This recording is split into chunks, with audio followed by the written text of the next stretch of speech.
what is happening, everyone? Welcome on back to the channel. I hope that you're having a beautiful day. You right there. Hope you're having a wonderful one out there. Thank you so much for clicking the video, for being here in the first place. Today we're going to be listening to the Beatles, the White Album. We're moving on to the next track of our album listen, which is going to be Helter Skelter. So, I've definitely seen this name before. I've heard a lot about this track, but I've never, as far as I know, actually heard the track itself. So that's obviously what we're going to be doing here for today. And we'll talk about it a little bit after, but for now, let's go ahead and dive on in. I almost said put our pants on. You don't have to put on your pants if you want to listen and watch alongside with me. It's fine. No, you're free to do it. No, leave the pants off. Let's go.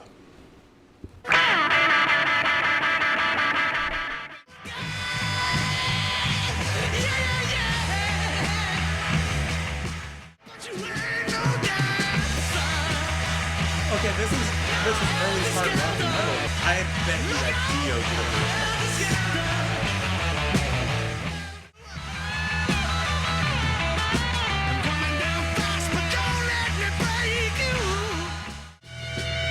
I like how that was brought in volume-wise. See someone turn the knob back up real quick. I got blisters on my fingers! Okay.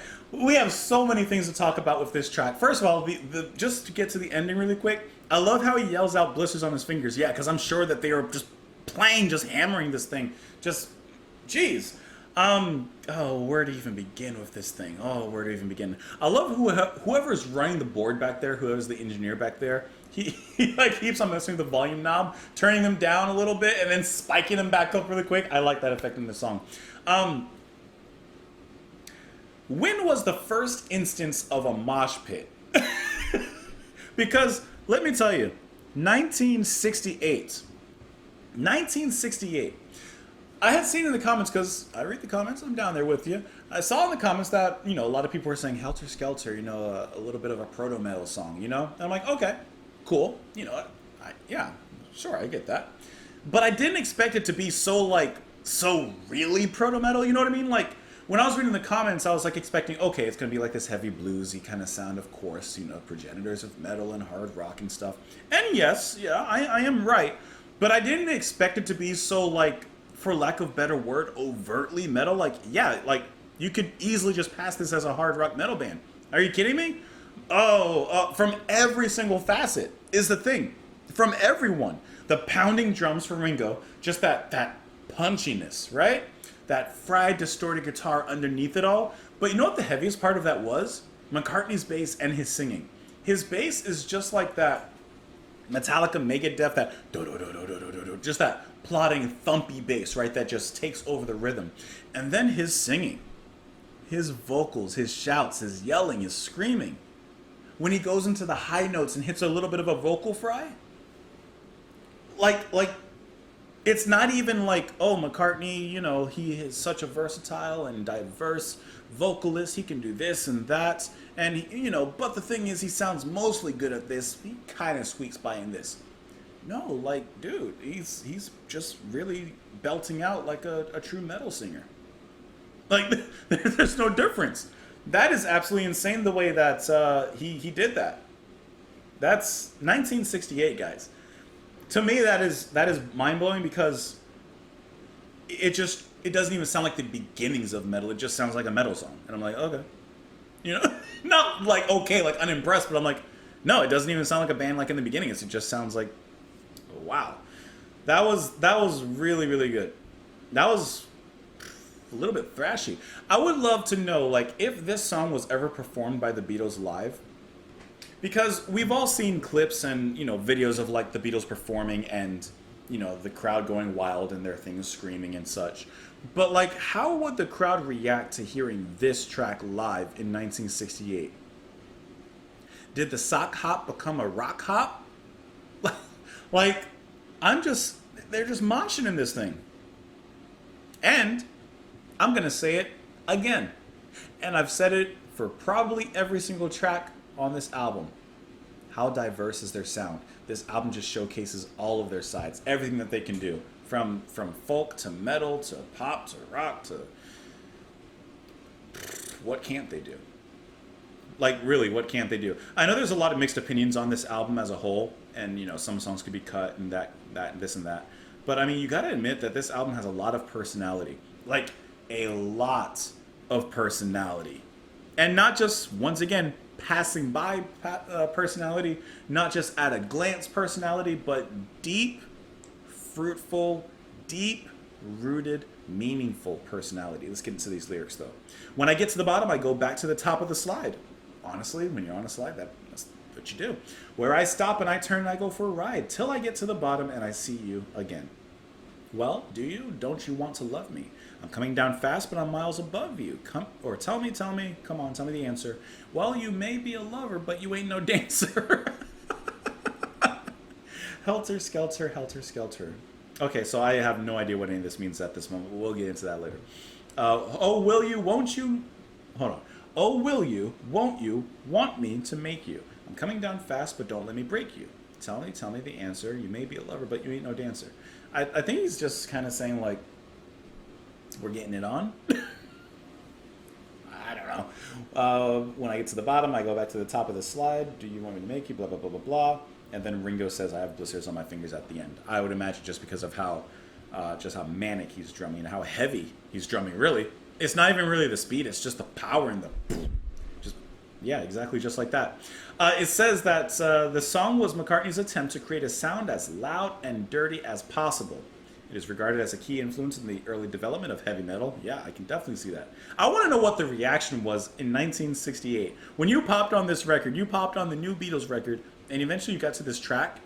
Like, I want to know, like, what was the initial thought at that time?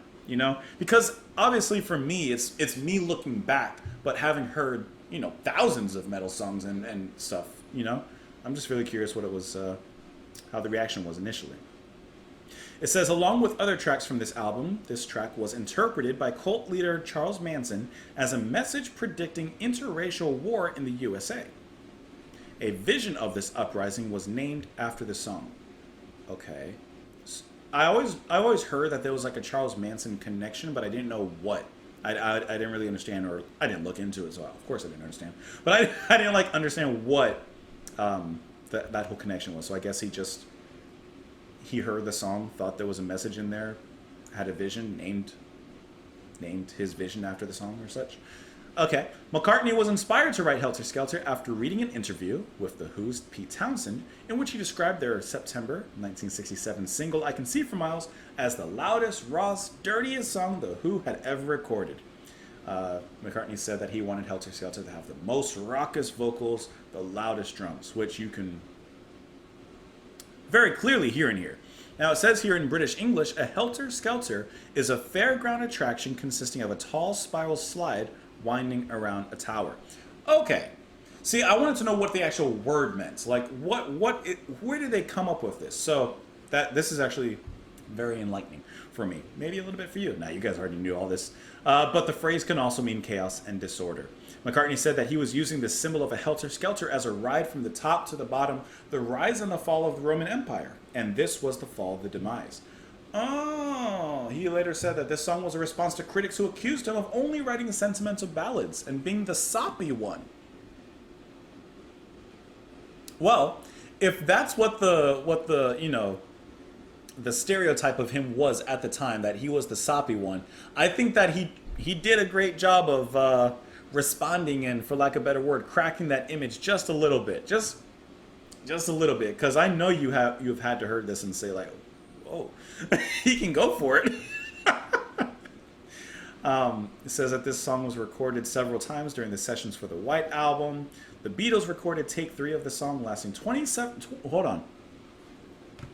During the 1968 July 18th session, the Beatles recorded take 3 of the song, lasting 27 minutes and 11 seconds. Although this version is slower, differing greatly from the album.